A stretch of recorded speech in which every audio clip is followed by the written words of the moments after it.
Right, what's going on, guys? So today I'm going to be doing another 4-4-2 tactic one, but I had quite a few people asking me on Twitter about the fact that they wanted to see all four, so they wanted to see the ultra defensive, defensive, attacking, ultra attacking. Um, so that is what we're going to be doing. It's going to be a bit of a longer video, but before we kind of get into it, I really appreciate if you subscribe, comment, like. We're trying to get to that 1,000 sub mark. It'd be pretty cool. So I'd really appreciate it. And as well, turn the notification bell on if you want me to try it, if you want to see when I upload anyway. I'm trying to upload as much as I can. If the setup looks a bit weird to you right now, I've just got some new equipment. I got some stuff for Christmas, and I've also bought a third monitor that's coming today. And that'll kind of finish the setup off to where I can have the proper angle, because that won't be looking here for the rest of them. But yeah, so it's just a little temporary one. But yeah, alright, let's get into this because it's going to be a bit of a longer video as is. But like I said, sub, comment, like, and click the notification bell if you can. Right. So we'll start. We'll start with the standard. This is something that I've given a few games to. It seems quite decent. It's pretty standard, I think. A lot of the tactics here are stuff that you guys are used to probably me using. But I'll talk you through it anyway for all the new people that haven't watched this video before. So I usually always go 5 width. Anyone who's watched my videos kind of knows that. It's a nice middle ground. I don't like them too narrow. I don't like them wide. It's a good middle ground for me, so that's why I always use it. Obviously balanced. There's just no defensive style really on a standard 4-4-2. Maybe I'd do a press after possession loss. But like I said, I'm trying a bit more of a reserved one, which is a 5 width. So next it's depth, which is 4. Like I said, I don't go below 4. I never really do. I understand that maybe if you want to, but for me, it creates a lot of weird gaps in the midfield and in and around the attackers. So for me, it's just been a weird one to use. Really, I don't like going below 3, and going higher than 5 is risky for the average player. So yeah, 4 is a depth that I found that is really nice. So we're going to move on to the offense. So offensive style again is balanced. On some other formations, I may run fast build up as a standard, but like I said, this is just kind of to start the game and see what kind of direction I want to take the game in. So that is why we're starting on balanced. So width is 4. Obviously, I always have 4 width. Well, not so much actually on attack, but 4 width is kind of what I'm doing with 4-4-2. I want those wingers to kind of tuck in a little bit more than they would usually, but also I still want the width there to create the space. So that's why I've got 4 width. 5 players in the box. I've got I just recently did, and you guys probably saw it. If you haven't, the link to the video will be in the description. But I packed an icon, an attacking midfield icon, as a midfielder. So I've got 5 players in the box to try and get him into the box a bit more. I had an absolute brain fart there, so apologies. And then corners is 2, free kicks is 1. Pretty standard, nothing too crazy. Let's go on to the instructions. So both the instructions get behind. I don't put them on stay forward because it creates too much of a gap between the midfield. So just getting behind for me, because obviously through balls are overpowered. This year the double tap wires as well, they're really good.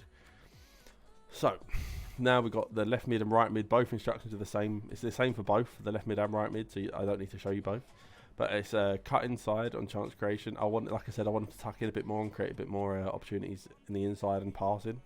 I've got them on getting behind because I want to try and get in between that gap between the fullback and the centre backs, and I generally find that there's a lot of space there, so that's why I have those on that. And then getting to the box for cross is because I love an RBX cross, and usually you can go from one winger to the other, and it's a lot of easy goals. Like I said, I do this for my left mid and my right mid, and like I said, it's mainly because of the RBX crosses, so that's why I've got that. At this point, if you hadn't watched the icon pack video, this is who I got Socrates, so it's someone that I'm new to trying. This is just an untradeable team for you, so you guys know. So even Ronaldo is untradeable. So yeah, I got Socrates in midfield. I've got him on stay back while attacking, and then I've got support and crosses on balance because, like I said, I do want him to get into the box a bit. So in those positions, I don't mind him coming in, and then cover centre on both because I've got left mid, right mids, and left back and right backs to cover the wide. The centre mids don't need to be going there. And then on Alan, my other centre mid, my more defensive centre mid, whatever one that would be in your team, I do have on stay back while attacking as well. I have them on stay on the edge of the box for cross because I don't want them attacking across at all. And again, I have them on cover centre. And then both of my fullbacks are on stay but while attacking. It's just the standard for fullbacks. Is what I will always use. So yeah, this is the kind of the standard one that I would start off my games if I'm trying to use all 4. So yeah, so this is where I'm starting it off. We will go with our defensive one. So next, obviously, defense style. Like, these tactics are purely to be used in situations where it's the 89th minute, you one go up, or the 80 plus minute, you're one go up, you want to try and hold a lead. This is what I'm using, alright? This is what I'm going to do to try and hold the lead the best I can. So like I said, drop back is a pretty obvious one. I think a lot of people do use drop back if they're doing any kind of tactics like this. It's just overpowered, and it gets all the defenders back so you can block shots, because AR blocks are still pretty overpowered considering all the packages they've had. It's still pretty weird, to be honest. Defensive width is on 4, and that's only because I'm playing drop back, and the left mid and the right mid are going to be back and covering that width. So I tap the fullbacks in a bit more, and they all it's just basically just get as many people in the box and defend your goal. So that's why I've got it slightly lower on 4 width. Now the 2 depth, again, we're just trying to hold the lead, just block shots, boot the ball away. So 2 depth, we're getting everyone back, protect the goalie. You know how it is, really. So offensive style, we're going for long ball. Now this is because we've got the 2 strikers. All the left mid, right mids, they will make those runs as well. Long ball is a good one. I'll read out the tactic because it is kind of just what it does. The team will make runs for long balls into space behind the opposing back line or up to a target man. Strikers who are fast with a good attacking positioning attribute are the best at this tactic. So obviously I have Cristiano Ronaldo, who's incredible for that tactic because he has really high attacking position, and he's just incredible for it. And long ball is a really effective way to counter attack if you're really just trying to park the bus. So long ball is always something I recommend with ultra defensive kind of play style. Now our width is on 4. Actually, I'll probably go 5 because, like I said, I want the wingers covering the width a bit on defense. So yeah, 5 width is what I'm going to go with, just to kind of cover the wider areas. A lot of people run a 4-4-2 or 4-2-3-1 this year, so it kind of counteracts them having those wide players as well. So that's why I've got 5 width. Players on the box is 2 because, like I said, I don't want really anyone pushing forward. We're just trying to defend the lead. That's what this whole instruction is about. Corners is just 1, free kicks is 1. Like I said, we're just trying to get everyone back. So instructions: both strikers are on getting behind for that long ball tactic in case the opportunity doesn't rise, but they are both on come back on defense as well. We're literally just going to this is purely for getting everyone the hell back and defending the bloody football. So yeah, it's pretty self-explanatory. I just want this for the long ball. That's why I have them on getting behind, but also I have them on come back on defense because I'm trying to just defend the ball. So both wide players, again, both on come back on defence. I want them defending. And then I also have them on stay on the edge of the box across because I don't want them getting into any kind of attacking positions. But that is all that is changed on both of them. So that is literally it. Just come back on defence, down the edge of the box across. I just want them staying back and helping defend. And then both of my centre mids are both on stay up while attacking and stay on the edge of the box across. We want them holding back, tucking in, defending the goal. Both on stay on the edge of the box across. I don't want either of them pushing into the box whatsoever. And both on cover centre because, like I said, I have left back, right backs and left mid, right mids to defend the wide areas. So it's just not necessary. And then just both fullbacks on stay up while attacking. So pretty standard stuff. Nothing too crazy. So yeah, that is what we've got on the ultra defensive. Now this one is a bit more of a pressing style. If you're it's 0-0 and you kind of feel like you're the better of the opponent and you can press the ball better, this is a good one to go. Or even if you're just 1 goal down but you don't want to force end, this is a good one to set up as well. I use it a lot in general just because I like to press the ball and I like to play a really quick style of play. So this is one that I do use quite a lot. Obviously it's up to you guys, but this is what I'm currently using most of the time. So I've got press after possession loss. Obviously, as the description says, after your team loses possession of the ball, your teammates will press the ball for approximately 7 seconds. This will affect your player fatigue and your players could be out of position if you don't win it back during this time. So it is kind of a risk and reward thing to use. I genuinely find that the reward is better than the risk for the most part.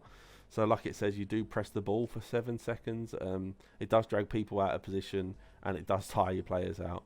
But I've scored so many goals from playing press after possession loss, which I probably wouldn't have got in any other way. So that is why I like press after possession loss. But like I said, if you are someone who struggles defensively, I wouldn't use it because it is like I said, there are pros and cons to it. The width, as you guys know, 5 width. I explained that earlier. That's why I always use it. 4 depth again.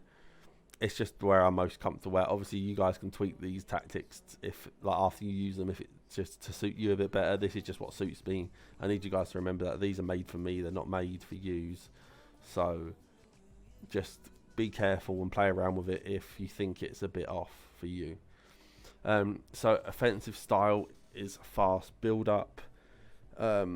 Obviously, like I said, I'm trying to play a really quick style of play, and I actually think fast build up is a really great way of getting forward. And also, I feel like it creates a lot of space. As you guys can see, it kind of just basically everyone just gives up with their position and just flies at the ball.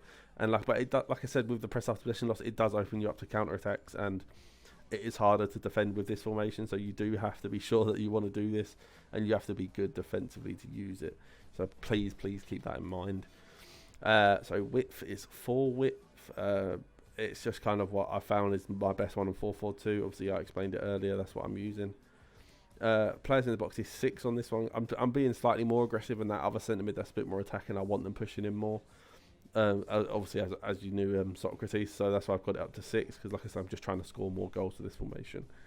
So that is why I've got it up from 6, from 5 or 4. So you guys know. Corners is 2 and free kicks is 1. Yeah, just pretty standard. So both these tactics are pretty similar to the other ones, the basic ones, what I start off at, but they're just very good tactics. Instructions, sorry, not tactics. So both striking and getting behind, but neither on stay forward. Like I said, don't want that separation in between the midfield, so that's why they're only on getting behind and not on stay forward. Both wingers on cut inside, getting behind, and getting to the box across. Obviously, like I said, RBX crosses, I want to be trying to score as many of them as I can, and I want those wingers making runs in behind the fullback, so that's why I've got one getting behind. So that's the same for both. And then one centre mid, which is Alan on stay but while attacking, down the edge of the box across cover centre. Like I said, he'll be your out and out DM, like the one that will defend the most. So don't do this if you have an attacking DM, because it will just be weird. And vice versa, don't put these instructions on a attacking DM. Just don't do it. Just don't do it already. Socrates, like I said, the only difference is I don't have him on stay but while attacking. And then I actually have them on balance as well. So both on balance and cover centre, because like I just don't want anyone in my centre positions guarding the out wide, because I have enough players for that. And then just both of my fullbacks are on stay but while attacking. So pretty standard stuff again. Nothing too crazy. So yeah, so the next one, this is the 4-4-2. This is the I'm 2 goals down, need goals, just go for it, balls to the ball kind of thing. So that's what I'm doing. So defensive style is constant pressure. Like I said, we are just going for the ball, trying to win the ball back as quick as we can. It's going to drag everyone out. It's going to make it really hard to defend, but that is the kind of pro and con with this tactic. If you don't want to use it, obviously completely understand, but that is what I'm doing. I don't know why the width was on 4. Obviously you guys know I use 5, and then the depth is 7, and that's just because I'm just trying to get up the pitch. There's no real thought to it. It could be any number that you really want. Just 7's what I've found works for me. So that's what I'm using on my depth on the all-out attack one. So offensive styles, fast build-up. Like I said last time, it's really good on the counter-attack, and it's really good just in general, but it will leave you more defensively exposed, but that is obviously up to you. That's whatever you want to do. And obviously you can change it if you want to, but fast build-up is the pretty obvious choice, I feel like, in an ultra attacking tactic set. So the width is 1. Now this, I always get questions about this, why I do this, and it's purely because I think 4-1-2-1-2 narrow is the best attacking formation in the game, because it provides you with so many attacking options in terms of narrow, quick passing, and it gives you a lot of opportunities to bail yourself out if you're about to get tackled. And I just think if you have your wingers as narrow as you can, it kind of gives you a cool way of playing a 4-1-2-1-2, but slightly wider. It's just a nice formation for me. I quite like it. You kind of end up playing like a narrower 4-2-2-2 with 1 width. It just works really well for me. I can't really explain it much more than that. And then players in the box is 7. I just want everyone attacking the box. There's no more explanation to it than that. So that's why there's 7. Corners is 4, because I just want everyone to have load in the box. And then free kicks is still 1, because there's just no need to have it any higher, because I'm just shooting at a free kick. So there's no need to have it higher than 1. Now instructions. Both of them are getting behind. And this time both of them are on stay forward. And there is a reason for this. And that is purely going to be cut, but I'll explain that in a second. And so yeah, obviously getting behind through balls and stay forward, because I'm trying to score goals. Now the whole midfield, I actually don't know why No, they're those two is what I wanted, right, yeah. So both of the wingers are on stay forward, which is the reason why I use stay forward on these two as well. So it kind of works out as an attacking four, almost playing like a 4-2-4 formation.